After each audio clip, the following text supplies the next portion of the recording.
Porque esse anime não é só a gente sentar a bunda na cadeira ou no sofá e a gente desligar o cérebro pra ver, mas essa é a realidade e isso sim pode mudar. Isso aqui é transformador. Bora falar sobre Takopi no Genzai, esse anime que começou de uma maneira até bem fofinha, bonitinha e inocente, mas do nada a gente tem uma narrativa bem mais densa e profunda e surpreendentemente madura. Quero agradecer o pedido pra falar sobre esse anime, que eu acabei esperando sair todos os episódios pra gente conseguir fazer um review aí mais bonitinho, mostrar algumas partes do anime que pode ter passado batido pra você e também explicar melhor esse final. E eu não sei se tem alguém aqui que acha que por alguma razão esse anime não é o anime do ano. Talvez a única razão é porque não viu ou não viu direito. Mas como assim não viu direito? Porque esse anime não é só a gente sentar a bunda na cadeira ou no sofá e a gente desligar o cérebro pra ver.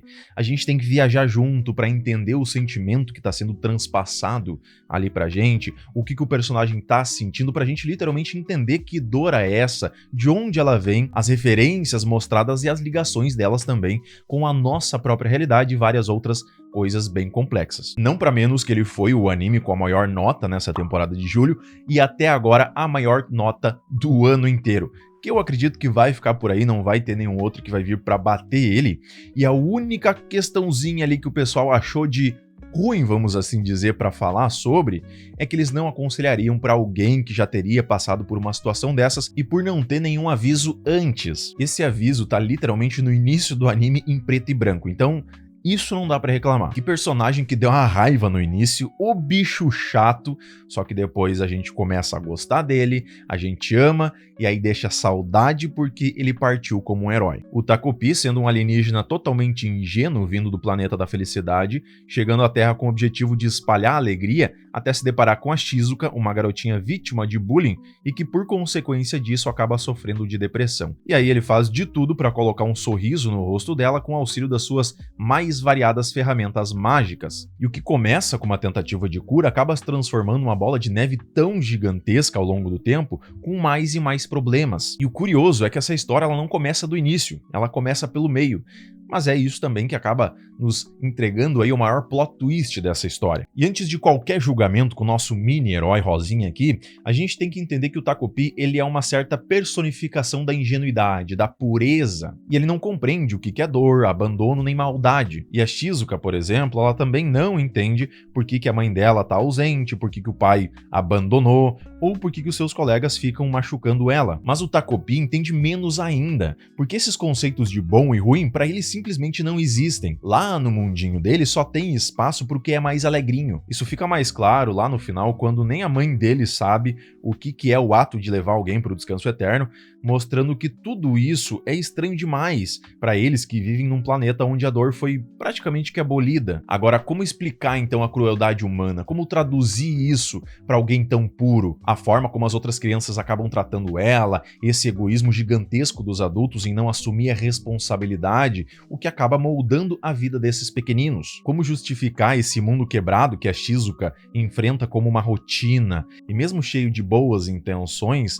as ações dele acabam tendo consequências bem ruins. Mas é justamente aqui que reside essa coragem do Takopi em enfrentar uma realidade que ele não compreende, aceitar entrar num estado emocional que não lhe pertence, não provém dele, e ainda assim escolher ficar. Isso aqui é transformador. Primeiro que o Takopi ele começa na sua missão com um pensamento um tanto quanto ingênuo, quase infantil, acreditando que a Marina ela só queria ser amiga da Shizuka, sem entender a profundidade da dor e de onde vinha que existe entre elas, sem saber que o pai da Marina acabou traindo a sua mãe com a mãe da Shizuka e acabou acarretando em todos esses problemas emocionais que fez com que a Marina criasse um ódio pela Shizuka. Mas quando se depara com a cena mais chocante para ele, vendo alguém tentando se livrar de uma dor inexplicável, ele tem o primeiro entendimento de que aquilo ali é algo ruim e que ele não pode deixar isso acontecer de novo. E ele tenta voltar no tempo usando a câmera mágica como um meio para reescrever o passado, só que quanto mais ele volta, mais ele percebe que os caminhos para amizade entre a Marina e a Shizuka vão se apagando um a um. E aí o Takopi começa a sentir na própria pele dele o que a Shizuka vive. A negligência, o abandono, o vazio de chegar em casa e não encontrar ninguém esperando.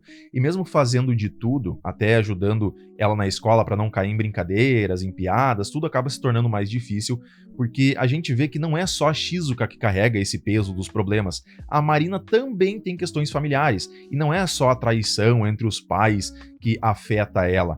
É o que isso causou depois. E é algo horrível que uma pessoa pode fazer com outra, essa questão da traição, mas notem que, e eu não tô mais falando do anime agora, que a maioria das pessoas não enxerga isso como algo absurdo que pode transformar, mudar ou até quebrar a vida de alguém ou de uma família inteira. Mas essa é a realidade, isso sim pode mudar. Então a raiva da Marina acabou nascendo dessa consequência de um pai que não se importa, uma mãe que caiu em uma espiral de desespero, ficou agressiva e totalmente instável, por conta de um ato egoísta e deturpado desse cara que só pensou nele mesmo. No meio disso, quem acaba se envolvendo até o pescoço, e que antes era mais um espectador do que qualquer outra coisa, é o Naoki, que também tem suas dores vindo de onde? Também de dentro do ambiente familiar. Quando a mãe dele acaba esperando tudo do seu irmão, mas nada do que o Naoki faça parece ser o suficiente, o que aos poucos faz ele se afastar e acreditar que tá sozinho, que não tem ninguém com quem possa dividir o peso que carrega. Até que encontra um afeto ou algo parecido com a Shizuka,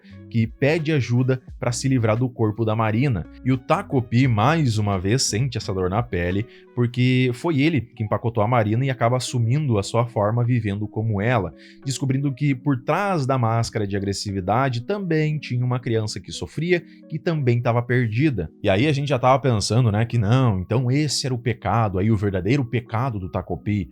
Mas não, o verdadeiro ainda é muito maior. O Naoki acaba entrando em colapso porque imagina o peso de acobertar um crime para proteger alguém que você ama, sabendo que ninguém acreditaria que se dissesse que foi um polvo alienígena que fez isso. Não ia colar. Enquanto a Shizuka vive dias de paz, sem mais agressões, pedindo que o Naoki a leve até a Tóquio para buscar o seu cachorro como se tudo tivesse resolvido, e esse caos todo faz com que o Naoki aceite por se entregar à polícia como culpado no lugar da Shizuka. Mas quando ele estava prestes a fazer isso, a luz brilhou para ele quando o seu irmão mais velho, tido como perfeito e inalcançável, fala com todas as letras que, cara, eu tô aqui, eu vou te ouvir, eu vou te ajudar, independente do que esteja acontecendo, ninguém é perfeito. Simples palavras, um simples ato, mas com peso imenso. Imagina que você tá empurrando o teu carro numa avenida super movimentada, e aí chega alguém para ajudar, a te amparar, a dizer que tá tudo bem, a dizer aonde você deve ir, a ligar para uma ajuda. Não fica mais fácil de lidar com essa situação?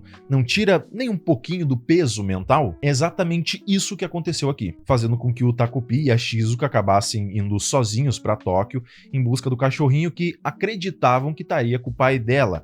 Só que ao chegar descobrem a verdade que não tem cachorro, não tem carinho e não tem nem reconhecimento. E aqui que eu acredito que seja o grande ato egoísta que acabou causando tudo isso, porque, ok, a gente não sabe direito como é a mãe da Shizuka para saber o que acarretou essa separação deles, mas o fato é que ele negligenciou totalmente a própria filha. O pai que não só abandonou, mas mostrou também que construiu outra família e cuida das outras filhas de uma forma amável e diz ainda sem nenhuma hesitação que não sabe nem quem ela é. E quando a Shizuka tá prestes a cometer algo horrível, o Takopi vai tentar impedir ela e é atingido por uma pedra. E é nesse momento que a gente tem o nosso plot twist gigantesco mostrando qual é o pecado original dele. E aqui a gente já pode começar meio que a explicação do final, porque a gente vê que ele já teve anteriormente uma vez na Terra e agora com a Shizuka seria sua segunda vez ou segunda tentativa. Porque na primeira ele conheceu a Marina, presenciou as dores e problemas da vida dela com sua família toda desestruturada, sua mãe toda paranoica, que até deixou uma cicatriz na coitada,